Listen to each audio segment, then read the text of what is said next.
Welcome to another special edition of Gareth Jones on Speed, recorded on location in the United States. This is the final episode visiting the Petersen Automotive Museum, and in this show I explore the museum's display of American and international cars, legends of Los Angeles, and the exquisite Bruce Mayer collection. This is a video episode, and if you're accessing it on an iPhone, you should already see the images as the episode plays. However, Android users, if you're using Google Podcasts, you may need to switch to use a playback application such as VLC Player that allows you to see the images. Enjoy.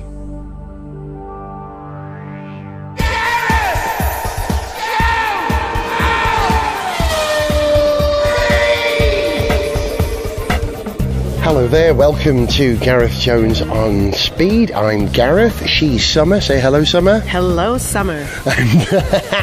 And once again, we're at the Petersen Automotive Museum on Wilshire Boulevard. That's correct. In Los Angeles. We're actually in Hollywood, we're not? It's No, it's Los Angeles. Los Angeles, California. And this is a museum I've visited before, not just downstairs a few minutes ago looking at the sci-fi exhibits, but I remember being here, and I think it must have been 94 when it had just been built. 25 years ago. That's madness! That's insane! I remember, it was in the pre-podcasting days, how much I enjoyed it, so I thought I'd share this visit with you as well. I'm starting at a point that says start, which is probably a smart thing to do. Smart thing. Yeah. And let's see, what are they featuring? What are the headline cars at the Petersen Automotive Museum? I've got two extremes here. I'm going to go with this one to start, actually, because is there a more Hollywood car than this? Do you know the Hollywood connection of this car, Summer? Well, when I think of Porsche and Hollywood, I think of James Dean. Correct. Absolutely, in one. It's a Porsche 550 Spider mid-engine racing car. Actually, I think it was James Dean who had a 356 Speedster. Is this the car he had? If Zog was here, Zog would know. Let's see what it says. The 550 Spider, whilst road legal, was the first series production Porsche designed specifically for racing, and the first with a mid-mounted engine since the 356 number 1. So it is a successor to that car. The aluminium body and tube frame chassis reduced weight, whilst the 110 horsepower, wow, so much power, 4-cam flap 4 engine proved successful on the track. Porsche also utilised wind tunnel testing to improve airflow and the perfect shape of the Spider, which differed dramatically from the rear engine 356. Okay, so this isn't Jimmy Dean's car. Not James Dean's car. No, but it raced at Le Mans in the 1953 24-hour of Le Mans. Do you see the price when new?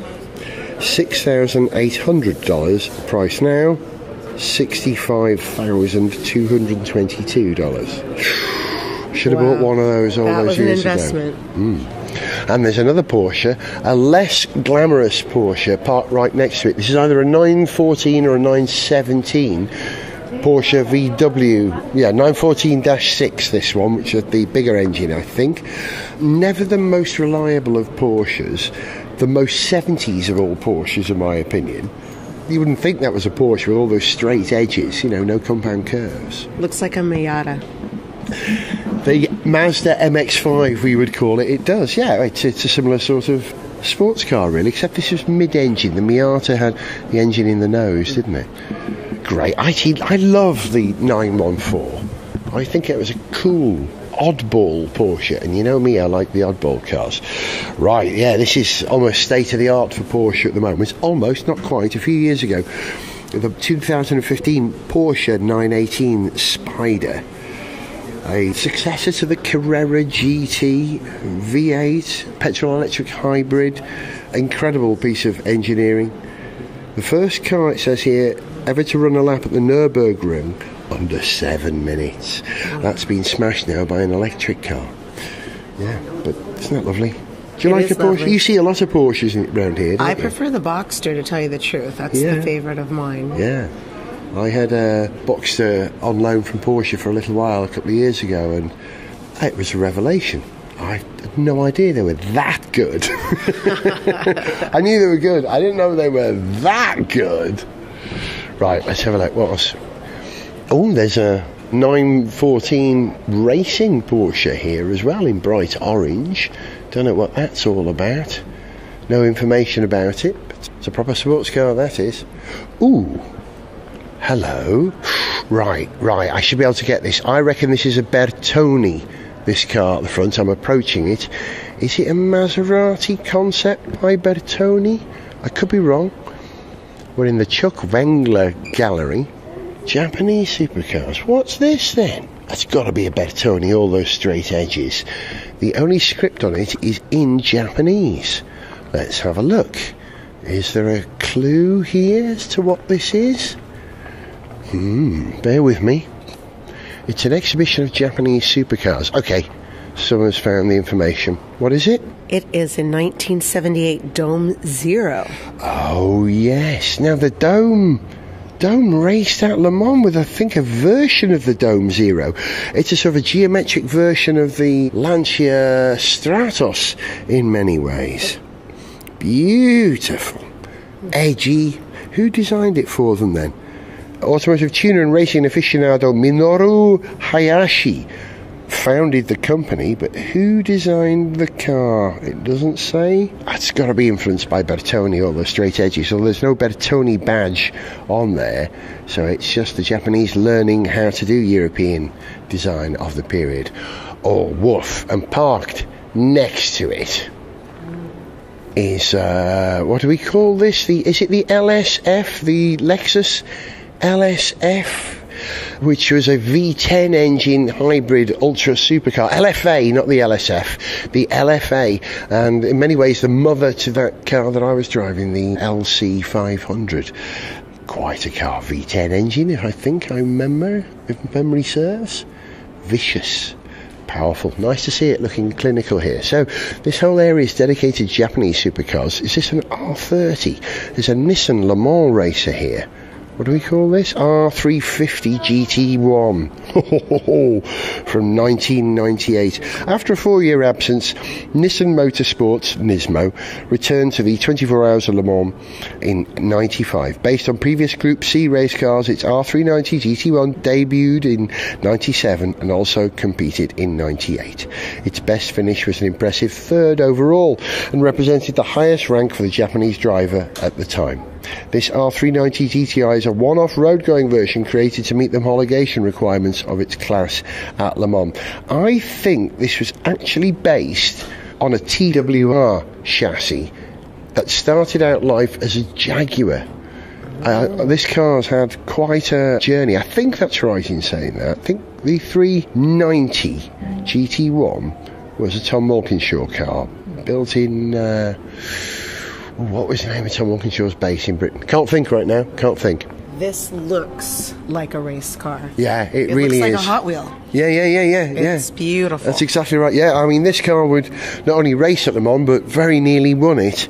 It is a proper Le Mans 24-hour sports car, homologated for road use to meet the requirements so that they could run it at Le Mans or in other racing like IMSA over here. How wonderful. And what's an Italian SUV doing in an exhibition of Japanese supercars? It's completing the picture. Okay, that's what it says on the wall. Upon completion of assembly, the Levante is subjected to numerous quality control tests. So it's a Maserati Levante S. Looks very handsome. I wonder if it's sponsored. Each area of this museum is sponsored by different manufacturers. Well, when we walked in, it did say Italy, but then down the center, it was the Japanese. So these are cars of the world on this floor. We'll get to Americana elsewhere. Help if I read all this before I walked in. Now, my pal Johnny Smith would faint if he saw this car.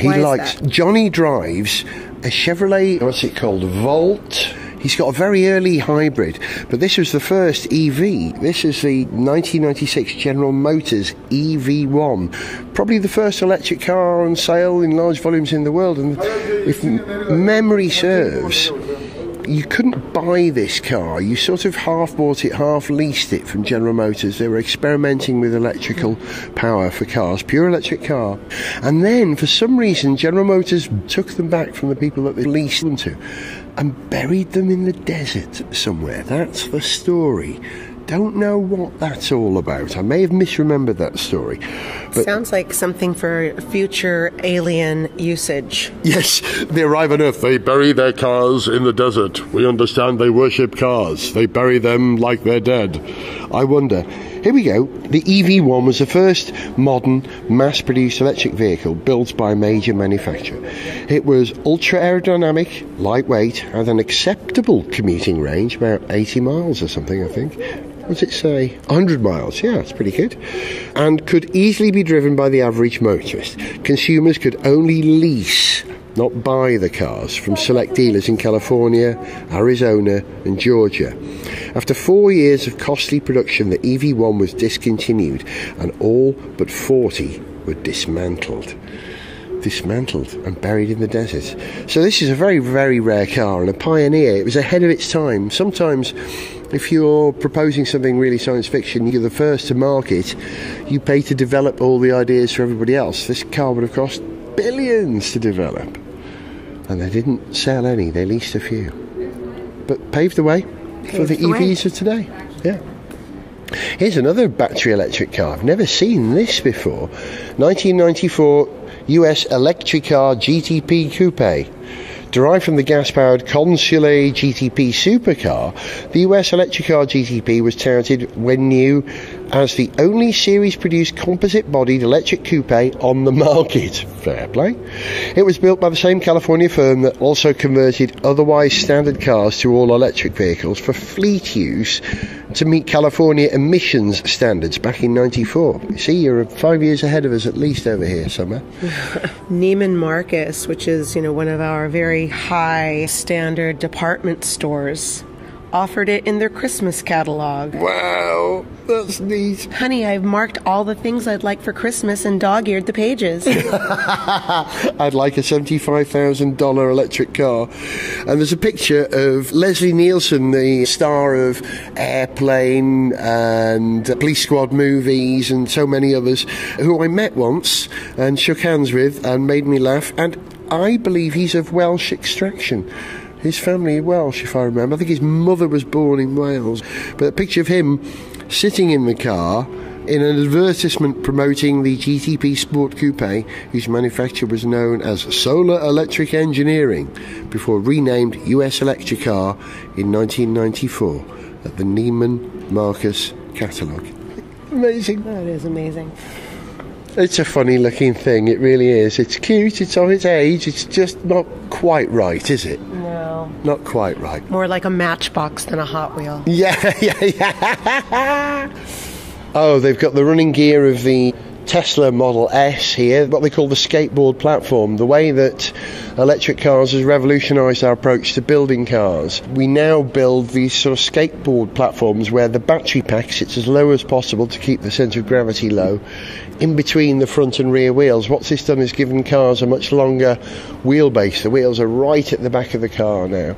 The electric motor sits in between the rear wheels, and if you've got the dual motor version, you've got one at the front in the frunk. Is that what you call the front trunk? I've never heard that expression before. But I'm looking at this and thinking, boot to bonnet, that's over double my Mini. Yeah, of course it is. Yeah, it's a big car, the Model S. Yeah. And your Mini truly is a mini car for America. No, it's not. For over here it is, but in Britain it's a monster car. Right, what else have we got? We've got some other innovative vehicles. Oh, hang on. Is this the French electric car that I spotted in... No, it isn't. It's a Canadian car, a Galt, a 1914 Galt. A Canadian Galt's gasoline engine ran a generator that supplied electricity to an electric motor that propelled the car. This is the first series hybrid. Oh, well, one of the first series hybrids. This car is one of only two ever built and appeared 13 years after Ferdinand Porsche developed the world's first gas-electric hybrid, the Semper Vivus. Oh, there you go, I didn't know about that. But look at this. This is hybrid technology from the turn of the century. Yeah, there's the petrol engine in front of a generator, an electric generator. very long bonnet. It's almost steampunk, isn't it? It is steampunk. Yeah. Beautiful. A gas-electric hybrid, petrol-electric hybrid. Yeah, the indicators on the side of the car, Summer's pointing out. It's got indicators. Are they on both sides? You call them turn blinkers, don't you? What do you call them over here? Turn indicators? Well, most people don't even use them in California, to be honest, but I call it the indicator. People call it the turn signals. Turn signals over here. And on one side of the car, it's got left and right. So it's got a red lamp above a blue lamp, and the left one has got an arrow pointing left and says left, and the one below says right, spelled R-I-T-E. And what else is strange is that you've got it on the left side of the car, which in America, we drive on that side. However, this car has the steering column on the right side. It's a right-hand drive car. So wouldn't the driver need to see it on that side as well? Have we actually got... We can't see around the back of the car to see if it's got the indicators on both sides. I rather suspect it hasn't. Why is it right-hand drive, though? It must be based on either an Italian car from that period, because the Italians were right-hand drive until about 1930-something, I think, or even a British car. But who knows?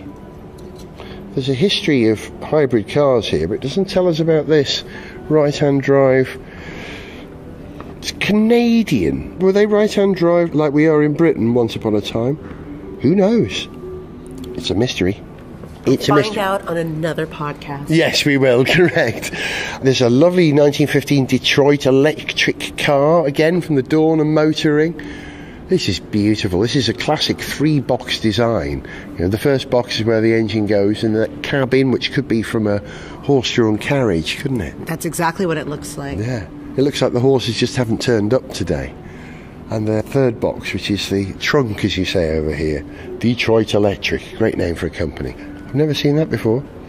And a Honda FX, a fuel cell car. Now, Summer, I've told them on this programme before, I'm going to be really boring now because I'm going to repeat myself, but the fuel cell, the device which allows you to react hydrogen with oxygen to create electricity, creating water as the side product of it, was actually a Welsh invention. It was the Welsh who invented the fuel cell. It never really caught on until the Apollo space programme, where they used it to create electricity for the command and service module on the way to the moon. So that was the Welsh contribution to getting us on the moon. It's amazing that it's not just car, it's also space, it's also Welsh. Do you see that relating factor? That's my Venn diagram, all in one, isn't it? Space, Wales and cars, all in one. You know me well. Summer's been a friend since 1984. She does rather know me well. And there's a solar wind hybrid here from 87, Mana, LA, 85 mile per hour. Manala, not Mana, LA. Manala means power of the sun in Hawaiian. How's your Hawaiian, Summer? Oh, I can say Mele Kalikimaka, but that's about it. And is that ordering coffee? Oh, that's Happy Christmas. That's very handy. So this car is called Manala, meaning power of the sun in Hawaiian, is driven in part by electricity that's generated when light strikes the photovoltaic cells covering the vehicle's surface. Yeah, it's one big solar panel wrapped round a tubular canoe-like glass fibre lightweight chassis. It's a trike, one wheel at the front, 2 wheels at the back, and probably set a record, which took part in the World Solar Challenge, a 1,980 mile race from Darwin to Adelaide in Australia. Oh yeah, that big one. Paving the way. Solar powered cars haven't really caught on. We haven't managed to harness enough power from solar energy for a practical car yet. And then there's a chart on the wall explaining alternative fuels, everything from wood chips to create biomass and ethanol, coal even, electricity from nuclear or solar, gasoline, as they say over here, petrochemical, kerosene, diesel, liquefied petroleum gas, liquefied natural gas, compressed natural gas, methanol, biodiesel, which is made from vegetable oils or fat, and then the hydrogen range, hydrogen fuel cell and hydrogen internal combustion. And wood chips, of course, where they made... what was the gas called from wood chips? There was a name from it. I can't quite remember what it was called. But that's a whole range of fuels that we use. which you lot over here in California are very sensitive to. You know, emission regulations over here have been far ahead of British emission regulations for many, many years. For quite a while now, that's right. So we've come through into another gallery now, full of Americana. Oh, a nice lowrider from 2011, a real beautiful shiny custom car. Actually, I prefer this, if I'm honest. A 1964 Chevy Impala lowrider. Well, that's what you expect to see when you think about a lowrider car. Yeah, that is a 70s lime green and blue, low, flat, glitzy piece of art, really, isn't it? It used to be a car, it's actually a piece of art. Everything about it. Yeah. Look at that fender, everything. Every detail. All the bars are right across the grille, across the headlamps. I like the 50s stuff, but the 60s and 70s stuff speaks to me. Before that, though, we've got some low riders here, some real custom cars. Gosh, you are the home of all that here, aren't you, really? They still have some of the driving going on in Uptown Whittier. It's known for it. It has been for decades. They have cruises up there, do they? Yes. This is a 1948 Cadillac Sedanette, the Cadzilla by Hot Rods by Boyd. Cadzilla, I like that. A 500 cubic inch V8 sitting, oh, it's purple. I'd call that Cadbury's purple. That colour, deep, deep, deep purple. It's almost black. And gorgeous. Yeah. Commissioned by Billy Gibbons from ZZ Top. From ZZ Top. One of my relations, Gareth Top's cousin, ZZ Top. And there's another 1950s lowrider here as well. What's this? It's a Mercury Hirohata by Barris Custom. Okay, so that's Mr. Barris who designed the Batmobile again. And he's taken a lovely 1951 Mercury and lowered it. I mean, it's terrifying. It's like Christine, isn't it? The killer car. Oh, yeah. Had a bit of that about it, didn't it, that period? And behind me, it's just got to be a Stingray, isn't it? That colour. Yeah. What would you describe that colour? Tangerine orange. In fact, nearly matches my purse. It really is. I'd say your purse was Clementine. Oh. I think we've just found the name for my purse. It is that glorious sort of sun glow 70s, 60s orange. It's got to be a Corvette under here, but it's got two separate cabins, a closed cabin for the driver, left-hand drive, and the passenger's got an open cabin. Oh, it's a Ford? No. Really? It's got a Ford badge on it? I thought that was a Corvette. It's not. It's a 1946 Ford V8 customising legend Gene Winfield constructed Starstrip, which is the name of this car, for Bob Larry's Promotions Incorporated show circuit, a travelling exhibition that gave custom car makers an opportunity to show their vehicles to a wide audience, gain awards and publicity for their work, and for many, attract clients. Master craftsman Gene Winfield hand-built the one-of-a-kind asymmetric body which he designed in collaboration with Ernie Graves and mounted on a 1946 Ford chassis. That's sexy, isn't it? It really is. And I'm not sure, but I can almost see the driver, which looks like it would need to be about the size of a jockey. Yeah, to get in. With maybe a 1956 pinup girl. Yeah, in the passenger seat. In the passenger seat. Dead right. Cheesecake. Oh, yeah? Definitely. Absolutely. And it's got a kind of a gull-wing door. Well, it's got a two-part door. The door lowers like a tailgate on a station wagon, you might say. The steering wheel, it's not a steering wheel per se, it's two levers on chrome plates with holes drilled in them. The classic sort of 60s look. Fierce. I love it. All right, let's go see some more. Should we head that way? Gareth Jones at speed! Right, We're into the Bruce Mayer Family Gallery now. Winning numbers, it says on the board on the wall. The first, the fastest, the famous. The Bruce Mayer collection. One of the world's foremost ambassadors of automotive enthusiasm, California-based car aficionado Bruce Mayer has spent decades carefully building a collection of truly superlative vehicles. Preferring the title of enthusiast over collector, Bruce only acquires cars of substantial importance and emotional impact, often without regard for investment potential. Okay. Lucky him. Nice to be in that position. As a result, his stable of classics, hot rods and race cars, while not immense in scale, is amongst the most significant anywhere, really. Winning Numbers presents a selection of Bruce's finest competition vehicles, each with a story as captivating as its beauty.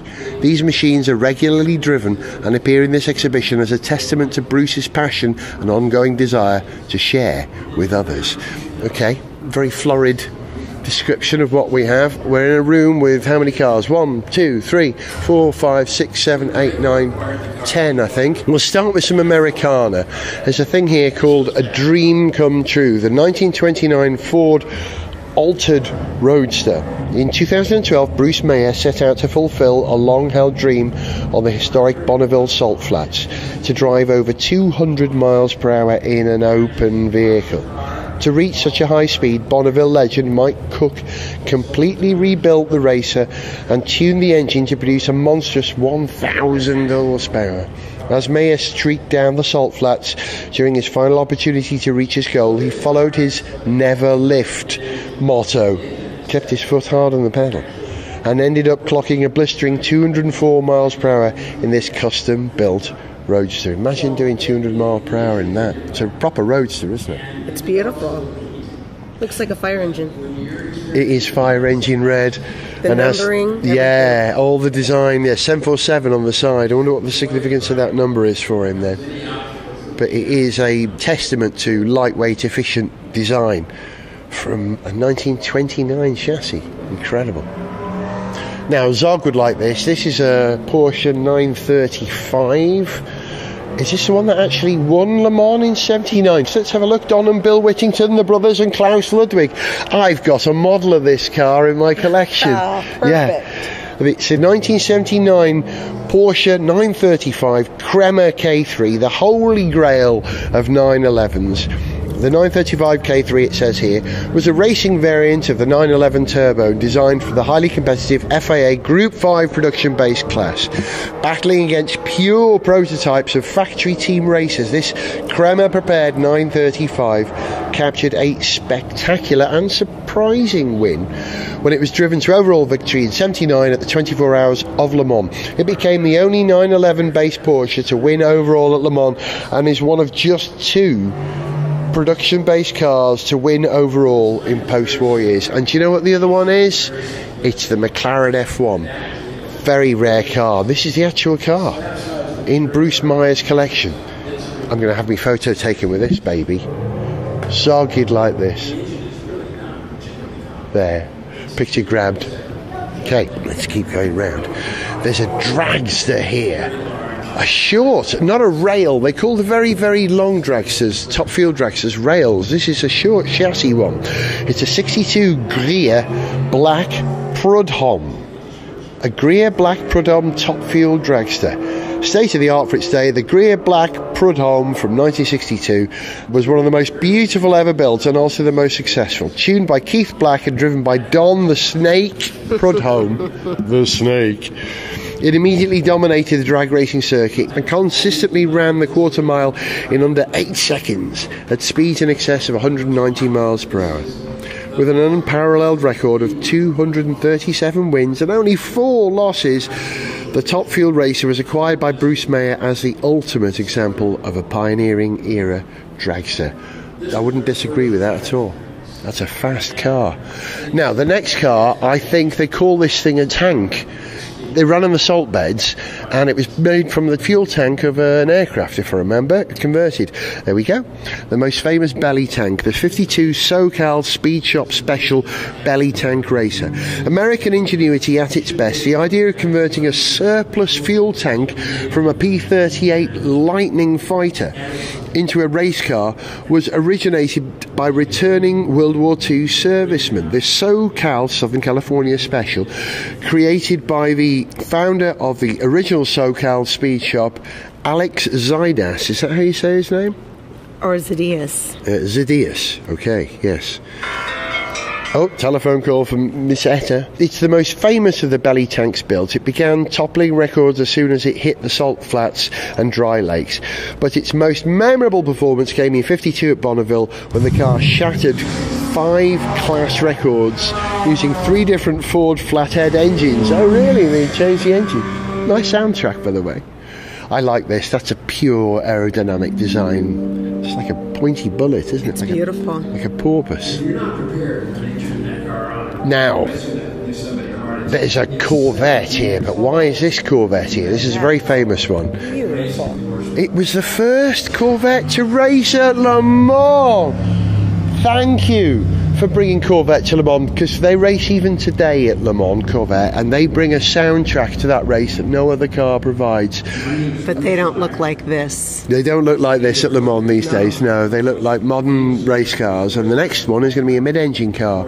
This is a white car, an American race colours, white with 2 blue stripes, a 1960 Chevrolet Corvette.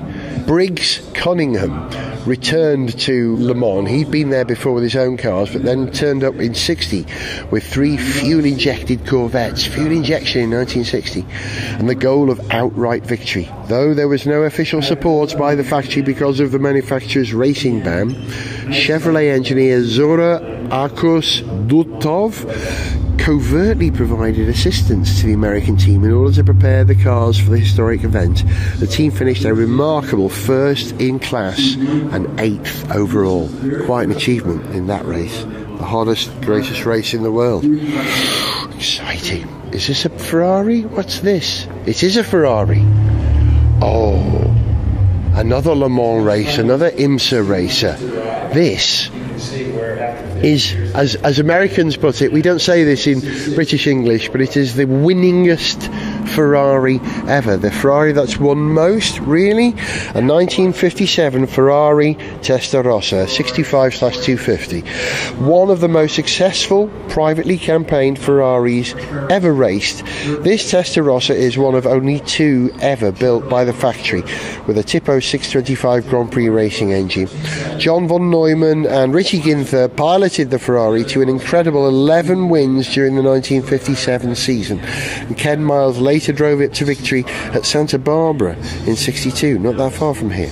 When Bruce Mayer tracked down this rare Ferrari in Europe, he repatriated it to the US and reunited it with its 250 Testarossa V12 engine during restoration. 170 mile per hour, 285 horsepower, 3-litre Colombo V12.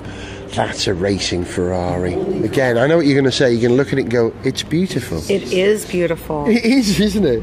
And the classic, pinstriping on the leather seats. Yeah. It's just the beautiful. Piping. Oh, the chrome gearbox, the wood steering wheel. You'd want to get in that and just drive away now down Wiltshire Boulevard, wouldn't you?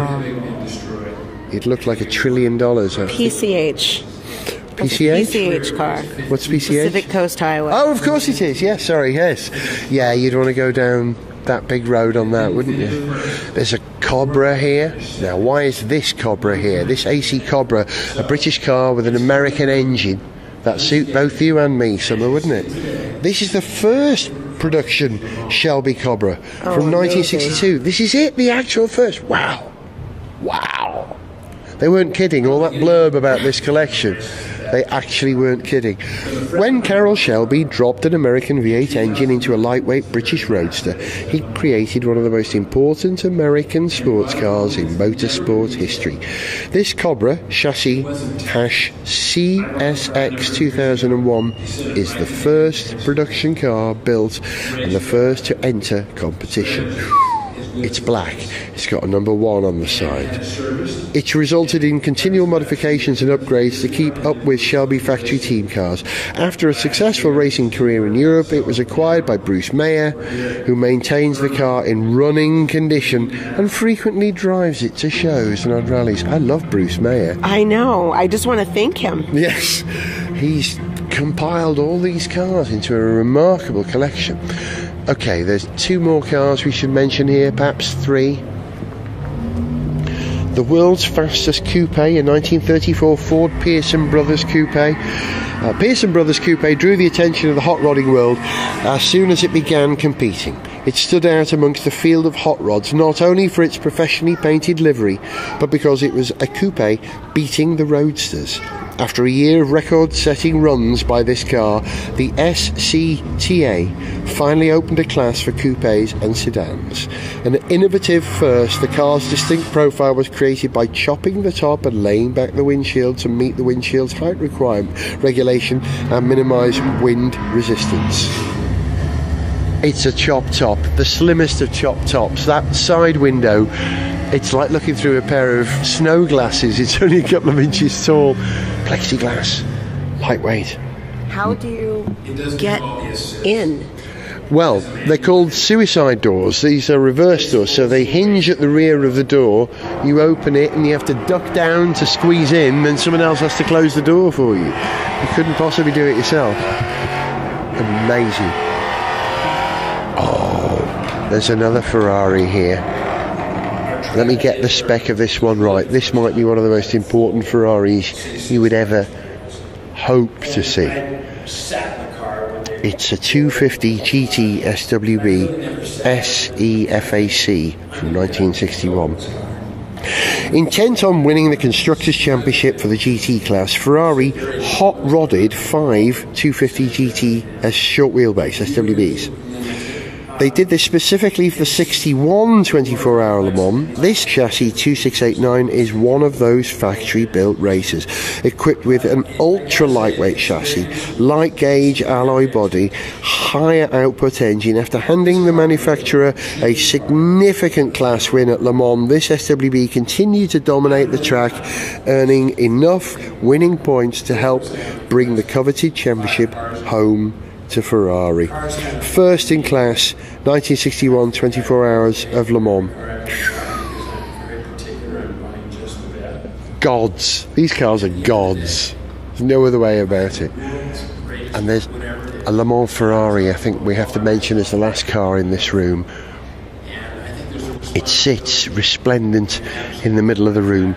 It's red. It's not a Ferrari, it's an Izzo Bizzarini A3/C competition if you speak in English. The A3/C finished an astounding first in class and top 10 overall in the 65 24-hour Le Mans. Competing in the prototype class against factory-backed purpose-built race cars such as the Ford and the Ferrari, it was an unexpected triumph for the small automaker and the car's builder Giotto Bizzarini.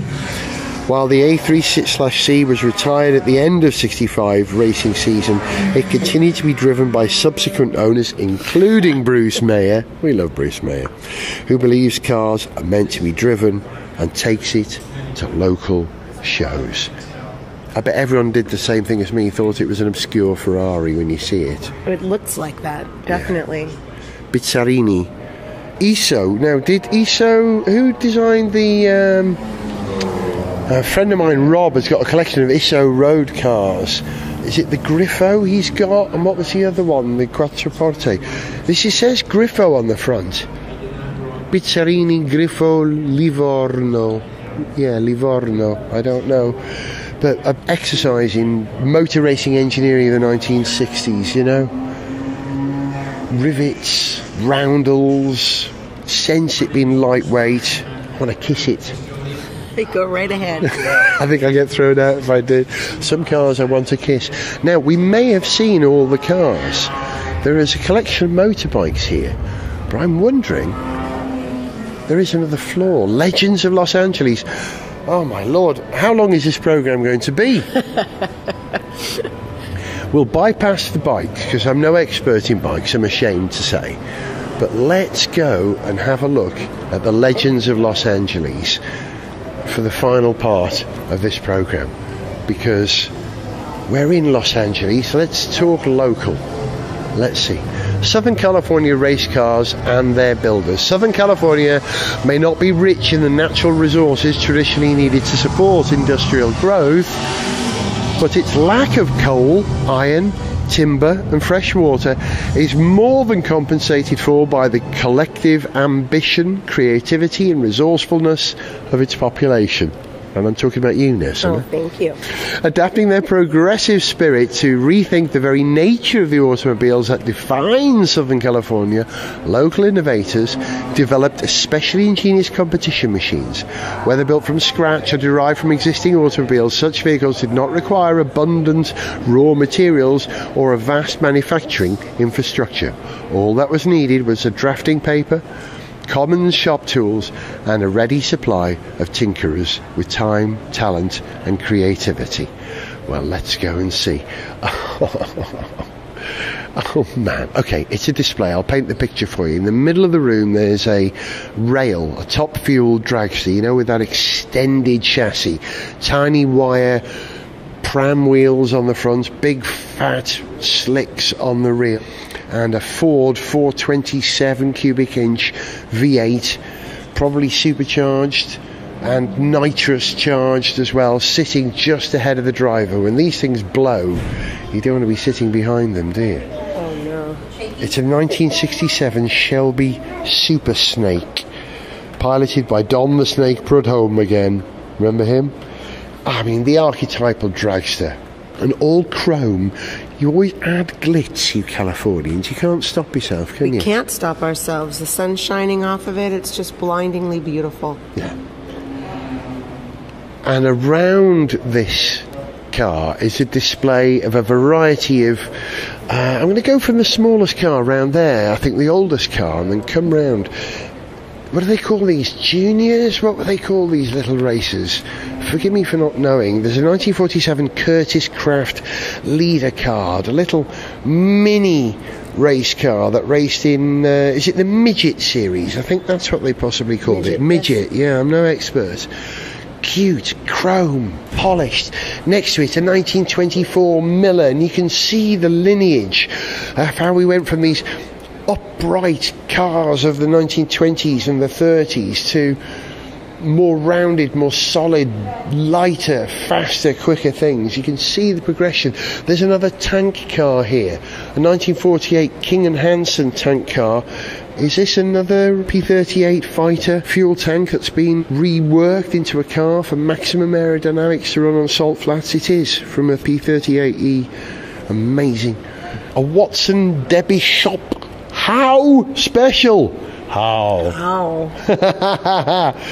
From 1956, A.J. Watson built a brand new chassis, and with the help of racing mechanic Bob DeBishop, constructed the How Special for Dirt Champ Racing.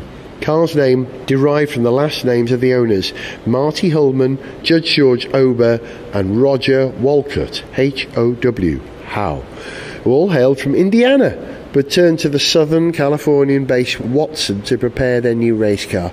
Powered by a 252 cubic inch Offenhauser, the How Special competed in over 58 races from 56 to 61, winning a championship and achieving 10 top 10 finishes. A midget racer. I think you're probably very close to the sort of things that ran at Indianapolis, or even if they did run at Indianapolis. Forgive me if I don't know this. Yes, Watson built cars, won the Indianapolis 500 6 times between 56 and 64. Watson himself won 29 national championship races as crew chief. You probably heard my phone bleeping then. I've got messages coming in, which means it's time to wrap up this show. More dragsters, more hot rods, America in all its glory, and I'm pleased to see another Cobra, a British car with an American engine, uniting the two continents thanks to Carroll Shelby, who put that whopping great engine in that lovely lightweight British chassis. There's an Eagle, an all-American single-seater race car from 1966 here that raced. Dan Gurney, I think, was the father Eagle, wasn't he? They raced in Indy right up till the 90s at some point. Let's see. All American Racers was formed in Santa Ana, California in 65 by legendary driver and race car manufacturer and team owner Dan Gurney, there you go, in collaboration with Carroll Shelby. Called Eagles because of their distinctive frontal appearance, that sort of beak that they have over the air intake. The cars embodied the many innovations that resulted because of Gurney's experience as a race car driver, which he translated into innovative race car engineering. Over the 10 year in racing, Gurney and his AAR team, or All American Racers, have pioneered significant technological advancements and achieved numerous racing milestones. The Gurney flap was something that he came up with, a way of improving aerodynamic performance from a wing, high wings, and lots of other innovations too. Unbelievable, a glorious collection. There's one of the early sort of NASCAR stock car from 1964, a Mercury Marauder from the golden age of saloon car racing in America. It's lovely to see it in context here. I mean, it's such a huge thing, Summer, isn't it? I would take that one home any day. Yeah? Is that what you'd like? Oh, I love it. Of all of these, is that's the one you want, the 64 Mercury. Crazy about a Mercury. And then there's a Baja buggy, 1970 Ford Bronco, Big Ollie, designed by Vels Parnelli Jones Racing. Parnelli Jones, relation of mine. Big Ollie was one of the first purpose-built off-road race cars to compete at Baja. Built from scratch, it featured a chrome moly tube frame, a one-off chassis it was, and Bronco-style fiberglass body. The legendary off-roading team of Bill Strop and Parnelli Jones raced Big Ollie from 1970 to 74 and accumulated numerous victories, including back-to-back wins at Baja 1071 and 72. Handsome, isn't it? Functional, and it says California all over it. It does. Races in the desert.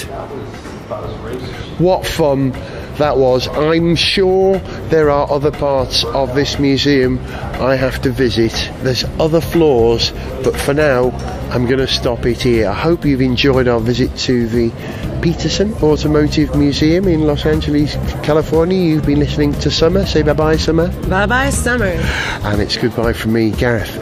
Next time we speak, maybe I'll be back in the UK. See ya. To send us an email, see pictures, get song lyrics, join our Facebook fan site, follow us on Twitter, or to find out about sponsorship opportunities, go to garethjones.tv. Gareth Jones on Speed is made in London by Whiz Bang. Gareth Jones on Speed!